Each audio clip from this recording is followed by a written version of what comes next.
नमस्कार। ब्रेक के बाद खबरों में एक बार फिर से आपका स्वागत है। मैं हूं हिमलता और खबरों की शुरुआत करते हैं राजधानी रांची से। सीएम हेमंत सोरेन के नाम 8वें सम्मन के बाद आज सीएम आवास से एक बंद लिफाफा ईडी दफ्तर पहुंचा।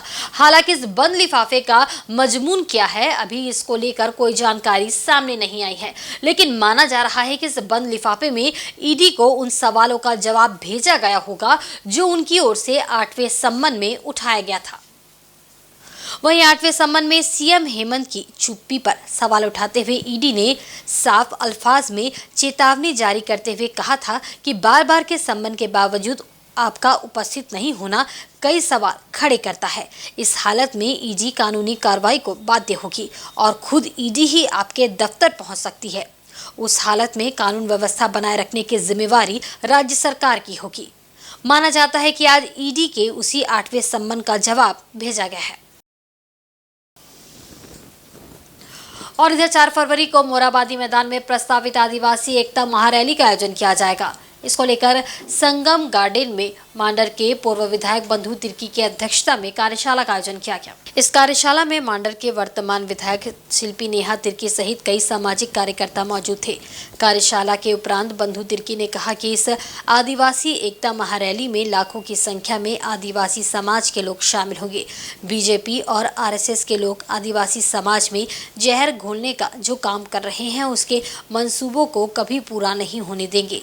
आगामी लोकसभा विधानसभा चुनाव को लेकर ही बीजेपी इस तरह की भ्रांति फैलाने का काम कर रही है, ताकि 2024 में उन्हें कैसे आदिवासियों को वोट मिल पाए, इसके लिए लगातार ही डिलिस्टिंग की बातें कर रही है। लेकिन ये आदिवासी एकता महारैली बीजेपी के लिए कील साबित होगी। को मोरहाबादी मैदान में ऐतिहासिक आदिवासी एकता महारैली का आयोजन किया गया है और बहुत सारे ज्वलंत इशू हैं। जमीन से मामले, जंगल के मामले, फॉरेस्ट राइट के मामले, 5वीं अनुसूची, बैकलॉग का मामला, ये सब तमाम मामले आरएसएस भाजपा को दिखता नहीं है। डिलिस्टिंग करके नैरेटिव सेट किया जाता है और उसको जिस तरीके से लोगों को, आदिवासियों को परोसा जाता है, बांटने का काम किया जाता है। और ये तो डिलिस्टिंग तो एक बहाना है, असली निशाना 2024 है उनका। हम सरना कोड की बात, अभी लोग चुनाव के पहले सरना कोड के बारे तो बोलते थे, लेकिन जब यहाँ से पारित होकर जब केंद्र सरकार में चली गई तो इनको करना चाहिए, उनको करना चाहिए। तो ये तमाम मुद्दे हैं, किस तरह यहाँ पर हर हालात में आरएसएस भाजपा को भगाना है यहाँ से, और इसी के लिए पुरजोर तैयारी की किसी भी हालात में आदिवासी इनके झांसे में ना आवे। और ये तमाम चीज़ों को लोगों को बोलेंगे, उनकी करतूत जब उनकी सरकार रही थी तो आपका लैंड बैंक जैसे मामले हुए, सीएनटी एक्ट जैसे मामले हुए, और जिस तरह से आदिवासियों के साथ उनके द्वारा अत्याचार हुआ।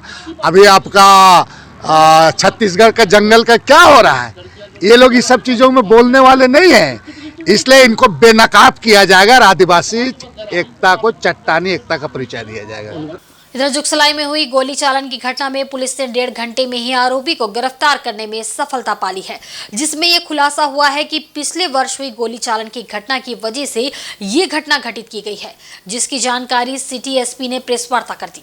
प्रेस वार्ता कर सिटी एसपी मुकेश रुनायत ने जानकारी देते हुए बताया कि घटना की सूचना मिलने के बाद अस्पताल में भर्ती मोहम्मद माजिद और उसके साथी महफूज आलम से पूछताछ में ये जानकारी मिली कि घटना पुराना विवाद का है। पिछले वर्ष 19 मार्च को जुगसलाई में ही आरोपी विकी पर गोली चालन की घटना हुई थी, जिसमें विकी घायल हो गया था, जबकि माजिद गोली चलाने वाले के पक्ष से केस उठाने के लिए दबाव दे रहा था। इसी मामले को लेकर कई बार विवाद हो चुका है। बीते दिन इन लोगों के बीच थाना में समझौता भी हो गया था, लेकिन बीती रात दोबारा विक्की और माजिद के बीच जुगसलाई मुर्गी चौक के समीप विवाद होने के बाद जाहिद हुसैन उर्फ विक्की ने 5 राउंड गोली चलाई, जिसमें मोहम्मद माजिद और उसके साथ बाइक में बैठे मानगो निवासी महफूज को गोली लग गई, जिनका इलाज टीएमएच में चल रहा है। वहीं पुलिस ने त्वरित कार्रवाई करते हुए घटना के 1.5 घंटे के अंदर ही सीसीटीवी में कैद फुटेज के आधार पर आरोपी विकी को घटना में प्रयोग पिस्तल के साथ गिरफ्तार कर लिया। वहीं घटना के बाद घायल माजिद द्वारा दी गई सूचना में उसे रंगदारी मांगने और विक्की के साथ अन्य 3 लोगों के होने की सूचना जांच में गलत पाई गई। सिटी एसपी ने बताया कि जिन अन्य 3 का नाम बताया गया उस समय वे अपने अपने घरों में थे। फिलहाल पुलिस ने आरोपी विक्की को आवश्यक पूछताछ के बाद न्यायिक हिरासत में भेज दिया है।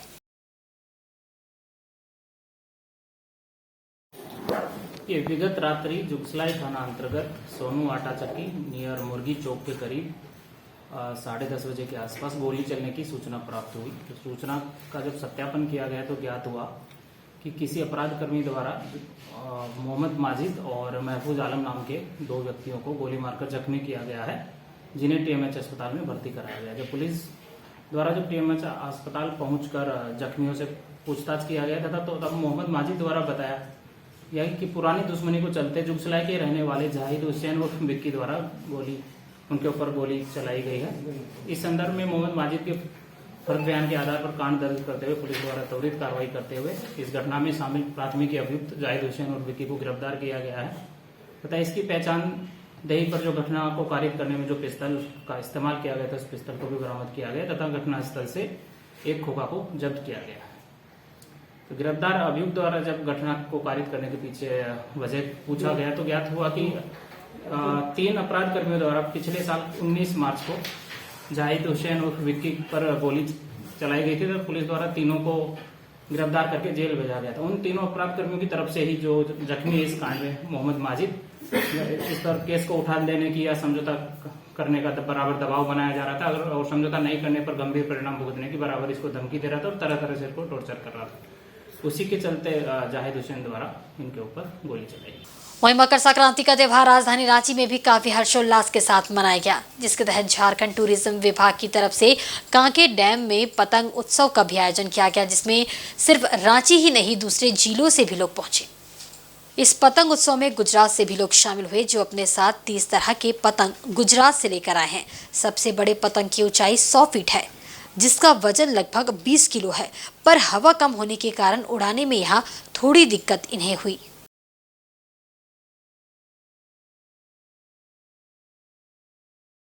को इनवाइट किया है तो उसके लिए हम काफ़ी सारे काइट्स लेके आए, लेकिन थोड़ी परेशानी हवा की भी है और उसी के कारण अभी थोड़ा काइट फेस्टिवल में पतंग उड़ान में दिक्कत है। हम टाइगर 100 फुट का है, फिर रे फिश है 100 फीट की, यानी काफ़ी करीबन 30 से 40 डिज़ाइन लेके आए। सबका अलग अलग नाम है। जैसे रे फिश आती है, वो समुद्र की सबसे बड़ी मछली होती है और वो उसकी भी डिज़ाइंस है। फिर अपना जो बंगाल टाइगर है, वो बंगाल टाइगर का भी सबसे बड़ा वर्जन है, जैसे 100 फुट है वो, लेकिन नहीं उड़ पा रहा था। नहीं, अभी हवा की वजह से और थोड़ी जगह की कमी है तो उड़ाने में थोड़ी तकलीफ हो रही है, लेकिन जैसे ही हवा बढ़ेगी वैसे उसका शो अच्छा बढ़िया हो। इधर चक्रधरपुर के ग्रामीण इलाकों में धूमधाम से मकर संक्रांति का पर्व मनाया जा रहा है। कई जगहों में इस पर्व को लोग अपनी अपनी पौराणिक परंपरा के रूप में मना रहे हैं। सोमवार को इस पर्व को चक्रधरपुर के जारकी शिमलाबाद गांव में अपने चिर परिचितों के साथ अनोखे अंदाज में मनाया गया।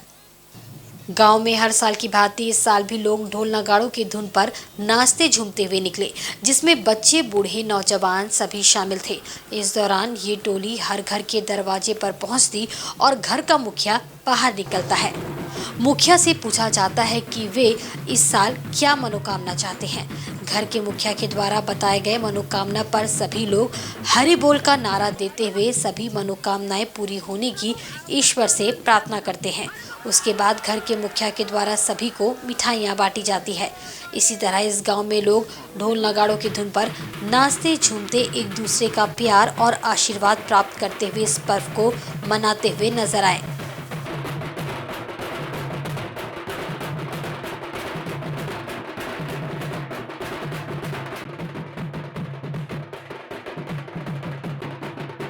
मकर संक्रांति में जो संक्रांति शब्द है, ये निरंतर चलने या गति का जो शब्द का सूचक है। इसका अर्थ है कि ये पर्व सीधा सीधी जो कनेक्टेड है वो हमारे सूर्य से है और आज के दिन सूर्य की उपासना होती है। भोर भोर नहा के सभी हम लोग सूर्य की उपासना करते हैं, उनको नमस्कार करते हैं।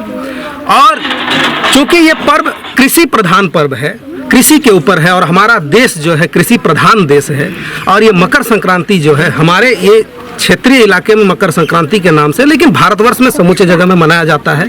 ये आसाम में बिहू, तो पंजाब में लोहड़ी, साउथ इंडिया में इसको पोंगल के नाम से जानते हैं, तो कहीं गुड़ी पड़वा तो कहीं खिचड़ी के नाम से जानते हैं। अब मैं बात करता हूँ मेरे गांव में मकर संक्रांति मनाने के तौर तरीके को लेकर के। तो ये 1 महीना पहले से लगभग हम लोगों में उत्साह और उमंग रहता है, सभी तैयारी में जुट जाते हैं। और जैसे कि आप देख रहे हैं कि ये जो सभी कपड़े पहने हैं, ये लगभग 1 महीने के तैयारी का फल है। बहुत दिमाग लगा के एकदम चूज करते हैं कौन सा जूता पहनना, कौन सा शर्ट पहनना है। और फिर आखिरकार आज का दिन हमारा आता है। सुबह सुबह भोर 3 बजे हम लोग नहाते हैं। नहाकर जो अगरा जिसको कहते हैं, वो पुआल की ढेरी होती है। कई जगह नदी से गांव आने का जो जगह है, रास्ता है, उसमें पुआल की ढेरी लगाए रहते हैं। वहाँ नहाने के बाद भोर भोर हम लोग आग सेंकते हैं। और फिर हमारा असली जो अनोखा तरीका है, जो हमारे गांव की मकर मनाने की जो परंपरा है, जो बाकियों से हमें अलग करती है, वो सिलसिला शुरू होता है। हमारे गांव का जो स्टार्टिंग पॉइंट है, वहाँ से बाजे गाजे के साथ हम सभी लोग घर घर नाचते हुए गाते हुए बहुत ही खुशी उमंग के साथ, क्या जवान क्या बूढ़ा, हर एक वर्ग के लोग हम लोग घर घर जाते हैं और वहाँ नाचते हैं। तो इस तरह से हम लोग पूरे गांव में घर घर जा कर के मनाते हैं। और ये बहुत प्राचीन समय से चली आ रही है। हमारे साथ कई हमारे बुजुर्ग अग्रजन अभिभावक भी हैं, उनसे पूछ सकते हैं कि ये कब से ये परंपरा चली आ रही है, जो कि बहुत अनोखी और समृद्ध परंपरा है। और हम युवाओं के कंधों पर इस परंपरा को आगे निरंतर बढ़ाते ले चलने का दारोमदार भी है, जिसको पूरी तरह से हम लोग निभाने का चेष्टा में है। हमको भी तो मालूम नहीं कुछ। हम लोग पहले से हम लोग बाबू जी सब गुजर गया, इसी चल रहा है, इसी तरीके से चल रहा था। अभी और बढ़ने जा रहा है और बढ़ रहा है। वहीं चक्रधरपुर के कोल चोकड़ा गांव में भी मकर पर्व में केले के पेड़ को तीर मारकर अपनी निशानेबाजी की दक्षता प्रदर्शित करने की अनोखी परंपरा है। यहां भी इस परंपरा को निभाया गया। केले के पेड़ पर धनुष बाण से निशानेबाजी की गई। इस खास कार्यक्रम में चक्रधरपुर के विधायक सुखराम उरांव बतौर मुख्य अतिथि भी मौजूद थे।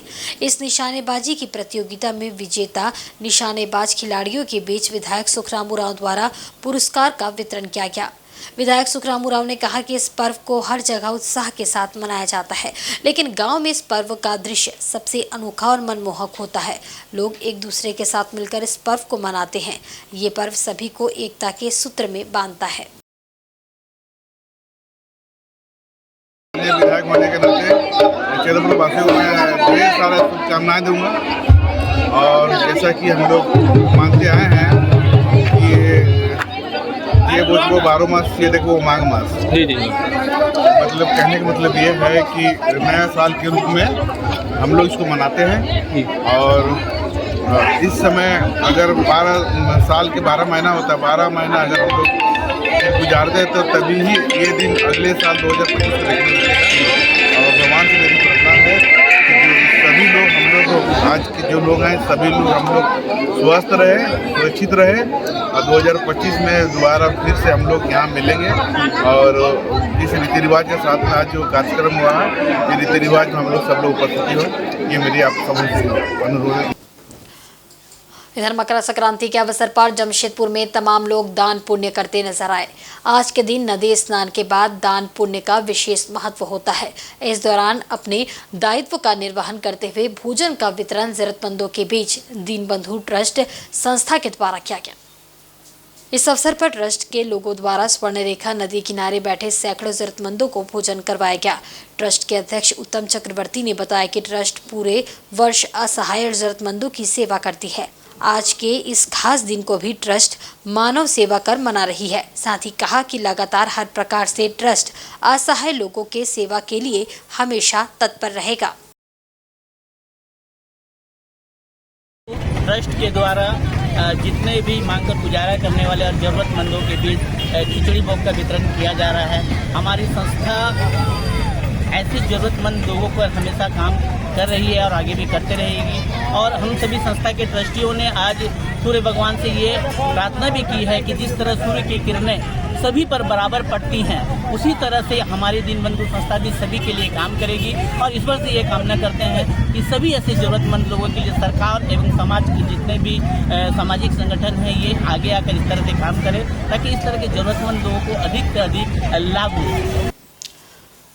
वहीं आदित्यपुर औद्योगिक क्षेत्र फेज संख्या 1 स्थित A13 Soma puff metal company में सोमवार सुबह 7:30 बजे भीषण आग लग गई। देखते ही देखते आग ने विकराल रूप धारण कर लिया, जिससे कंपनी का एक शेड पूरी तरह जलकर राख हो गया। प्राप्त जानकारी के अनुसार सोमा पफ मेटल कंपनी में शॉर्ट सर्किट के चलते सोमवार तड़के सुबह 7:30 बजे आग लग गई। आग ने विकराल रूप धारण कर लिया। कंपनी में मौजूद अग्नि सुरक्षा यंत्र द्वारा आग बुझाने का प्रयास किया गया, लेकिन आग बढ़ता गया। बाद में आदित्यपुर स्थित झारखंड अग्निशमन दल की एक गाड़ी मौके पर पहुंची, लेकिन विकराल आग बुझाने में असफल रही, जिसके बाद गोलमुरी अग्निशमन केंद्र के 2 गाड़ी और जमशेदपुर टाटा मोटर्स की 2 गाड़ी ने मौके पर पहुंचे तकरीबन 2 घंटे की मशक्कत कर आग बुझाया। कंपनी प्रबंधन द्वारा बताया गया कि आग लगने से भारी नुकसान हुआ है, जिसमें शेड में रखा तैयार माल पूरी तरह जलकर राख हो गया। बता दें कि सोमा पफ मेटल कंपनी में टाटा मोटर्स के कमर्शियल गाड़ियों के पार्ट्स तैयार होते हैं। इसके अलावा फाइबर के पार्ट्स भी बनाए जाते हैं। संभवतः इन्हीं में आग लगने के चलते यहाँ भीषण आगजनी की घटना घटित हुई है।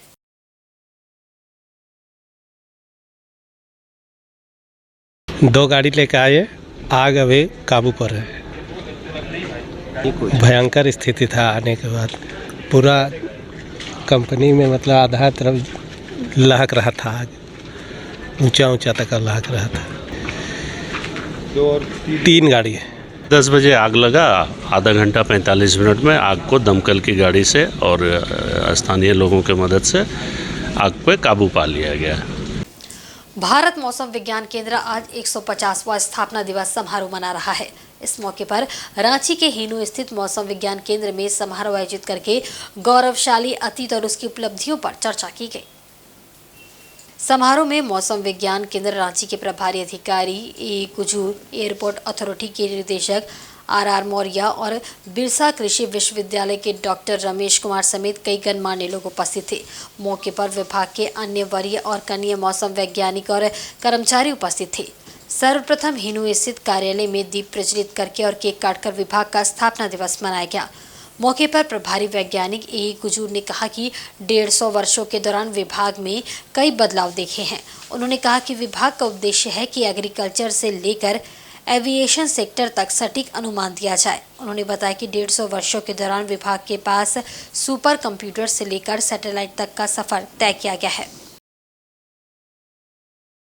पहले के दौर में आप देखे होंगे कि किस तरह हमारा डेवलपमेंट हुआ और दिनों दिन उसमें बढ़ोतरी होती गई। हमारा फोकस मेन तो था कि हम सबों को, आमजनों को कृषि से लेकर के आपका एविएशन सेक्टर तक सटीक अनुमान हम लोग दे सकें। तो उस फील्ड में हमारा बहुत सारा अचीवमेंट हुआ है। हमारे पास सुपर कंप्यूटर आया, उसके बाद जो दौर आया हमारा सैटेलाइट का, तो उसके बेस पे हम लोग काफ़ी सटीक अनुमान हम लोग दे पा रहे हैं। इस मौके पर मौसम वैज्ञानिक उपेंद्र श्रीवास्तव ने कहा कि विभाग अपने मानव संसाधन और आधारभूत संरचना के बल पर सटीक पूर्वानुमान देने में सफल हो रहा है। विभाग आज पंचायत स्तर पर मौसम पूर्वानुमान देने की स्थिति में आ गया है। मौसम विभाग को लेकर लोगों में भी काफ़ी जागरूकता आई है। आप पिछले कुछ सालों में अगर देखें तो IMD के मैन पावर को की बात करें या इंफ्रास्ट्रक्चर की बात करें, या उसके कारण एक्यूरेसी काफ़ी बढ़ी है। खास करके फोरकास्ट की एक्यूरेसी काफ़ी बढ़ी है।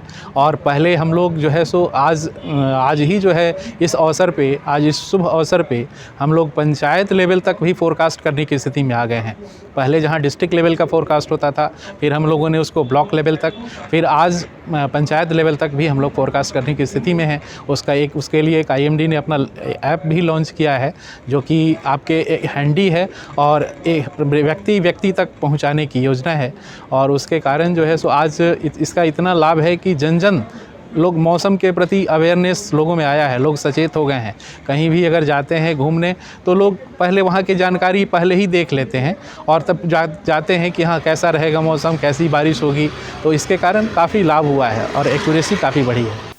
और इधर बिरसा नगर के हुरलुंग में महिला संयोजक समिति के द्वारा टुसु विदाई यात्रा निकाली गई, जहां नदी में समर्पित कर मां टुसु को विदाई दी गई।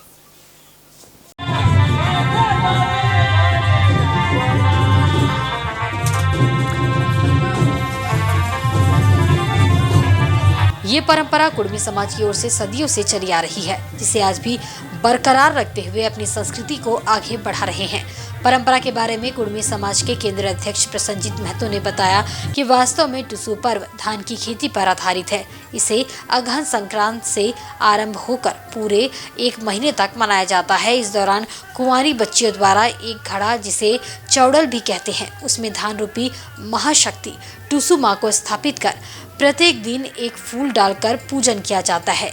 ये भी कहा जाता है कि कुड़माली संस्कृति के अंतिम पर्व के रूप में मूल रूप से फसल कटने के उपरांत खुशी मनाने के लिए पूरे हर्षोल्लास के साथ मिलजुल कर मनाया जाता है, जो पुष संक्रांति के दिन टुसु को पारंपरिक गाजे बाजे ढोल मांदर के साथ नाचते गाते झूमते नदी ले जाकर जल में समर्पित कर विदाई दी जाती है और अगले वर्ष फिर और अधिक खुशियां लेकर घर आने की कामना करते हैं।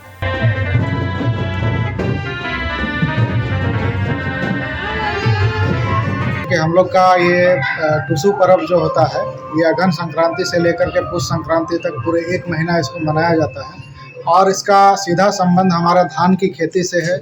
और टुसु जो है वो धान रूपी अन्न महाशक्ति का जीवंत प्रतीक होता है और इसी को लेकर के अगहन संक्रांति के दिन जो कुंवारी बच्चियां होती हैं वो टुसु स्थापना करती है। एक मिट्टी का घड़ा में धान हो गया, गोबर का लड्डू, गुड़ी का लड्डू, धान का टूस, बांधो फूल जो साल के पेड़ में होता है, इन सभी को लेकर के टुसु स्थापना करती है और हर एक दिन, हर एक शाम को एक एक फूल दे करके पूरे 1 महीना उसका सिमरन आराधना करती है और फिर उस संक्रांति के दिन में नदी में ले जाकर बहते पानी में उसको विदाई कर देती है, ये कामना करते हुए कि अगले साल फिर और अच्छा फसल हो और अच्छा धान का खेती हो।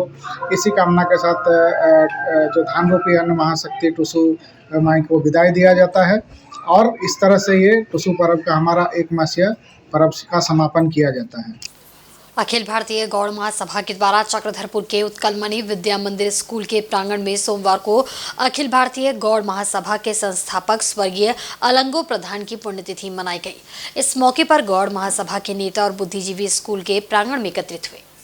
अखिल भारतीय गौड़ महासभा के केंद्रीय उपाध्यक्ष दिलीप प्रधान की अध्यक्षता में आयोजित इस कार्यक्रम में स्वर्गीय अलंगो प्रधान की तस्वीर पर फूलमाला चढ़ाकर उन्हें श्रद्धांजलि दी गई। इस दौरान महासभा के द्वारा गौड़ महासभा, झारखंड उड़िया भाषा विकास परिषद, कोल्हान उड़िया समाज जिंदाबाद के नारे भी लगाए गए। मौके पर गत रविवार को केरा के काशीपुर गांव में बुधू प्रधान के आकस्मिक निधन पर भी गौड़ महासभा ने गहरा शोक व्यक्त किया। इसके बाद 2 मिनट का मौन धारण कर मृतात्मा की शांति के लिए प्रार्थना भी की गई। कार्यक्रम के दौरान स्कूल प्रांगण में कई फलदार वृक्षों का वृक्षारोपण भी गौड़ महासभा के द्वारा किया गया। दिलीप प्रधान ने बताया कि स्वर्गीय अलंगो प्रधान की पहचान गरीबों के मसीहा के रूप में थी। वे दलित, गरीब, दबे कुचले लोगों के न्याय के लिए आवाज उठाते थे। उनका निधन 15 जनवरी 2020 को ही हो गया था। उसके निधन से समाज को बहुत बड़ी क्षति हुई है। उन्होंने कर्मठ और वरिष्ठ समाज सेवी के रूप में समाज का गठन किया था। उड़िया समाज और उड़िया भाषा के उत्थान के लिए उन्होंने जो योगदान दिया है उसे समाज कभी भूल नहीं सकता है। दिलीप प्रधान ने कहा कि स्वर्गीय अलंगो प्रधान के सपनों को पूरा करने का दायित्व अखिल भारतीय गौड़ महासभा पर है और इस दायित्व को निस्वार्थ भाव से पूरा करने का काम महासभा के लोग कर रहे हैं। मौके पर समाज के नेता सरोज प्रधान, नागेश्वर प्रधान सहित अन्य मौजूद थे। वहीं मूलवासी अनुसूचित जाति समाज के लोगों ने अखंड यात्रा के पहले दिन सरायकेला में कुलदेवी मां झुमके सवारी माता की पूजा कर परिवार और राज्य की खुशहाली की कामना की। सरायकेला जिले में मां झुमके सवारी माता की नदी किनारे पूजा स्थल है। यहां मां वृक्ष के रूप में प्रकट हुई थी। इन समाज के द्वारा झुमकेश्वरी मां की पूजा हर साल माघ माह के पहले दिन की जाती है, जिसमें पूरे कोल्हान से मूलवासी समाज के लोग यहां पूजा करने आते हैं। मान्यता है कि यहां आने वाले भक्तों की हर मनोकामना पूरी होती है। प्रत्येक वर्ष माघ मास के पहला दिन में पूरे कोल्हान प्रमंडल के अनुसूचित जाति वर्ग का एक देवी है, इष्ट देवी है झुमकेश्वरी माता। आज के दिन में पूरे कोल्हान प्रमंडल से सारे अनुसूचित जाति वर्ग के लोग यहाँ आते हैं, पूजा पाठ करते हैं। इसमें बलि देने की प्रथा है। बलि देने के उपरांत यहाँ उसको पका कर खाया जाता है और ऐसी मान्यता है कि यहाँ जो भी मांगा जाता है उसकी मान्यता पूरी हो गई है। और यहाँ जो भी भोजन आता है उसे यहाँ छोड़ के चला जाता है, मैंने कोई बच के घर नहीं जाता। हमारे जो देवरी है जो उनको स्वप्न के रूप में माँ आई थी कि मैं एक वृक्ष के रूप में यहाँ स्थापित रहूँगी और स्थापित रह के वहाँ मेरी पूजा अर्चना होगी। चक्रधरपुर में सड़क हादसों का दौर जारी है। सोमवार को भी एक सड़क हादसे में एक युवक गंभीर रूप से घायल हो गया, जिसे बेहतर इलाज के लिए जमशेदपुर रेफर कर दिया गया। घायल युवक का नाम अंकित सरकार बताया जा रहा है, जो कि चक्रधरपुर के भारत भवन का रहने वाला है। जानकारी के मुताबिक अंकित अपनी बाइक से NH 75 सड़क मार्ग से अपने घर की ओर जा रहा था। इसी दौरान सेंट्रल बैंक के पास उसकी बाइक और टेम्पो के बीच टक्कर हो गई। घटना के बाद टेम्पो चालक टेम्पो लेकर मौके से फरार हो गया। वहीं इस हादसे में अंकित सरकार घायल अवस्था में सड़क पर पड़ा हुआ था। आसपास मौजूद लोगों ने घायल अंकित को घटनास्थल से उठाकर चक्रधरपुर रेलवे अस्पताल ले गए, जहां अंकित का प्राथमिक उपचार कर उसकी मरहम पट्टी की गई।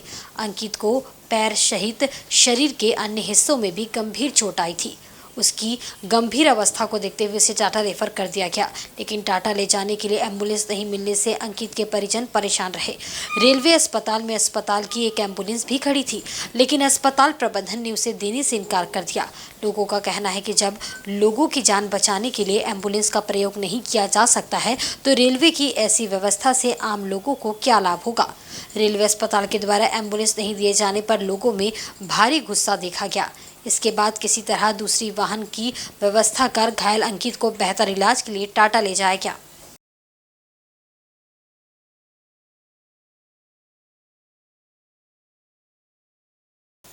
और आज के बुलेटिन में बस इतना ही। कल फिर हाजिर होंगे कुछ नई खबरों के साथ। तब तक देखते रहें साइड झारखंड न्यूज़। नमस्कार।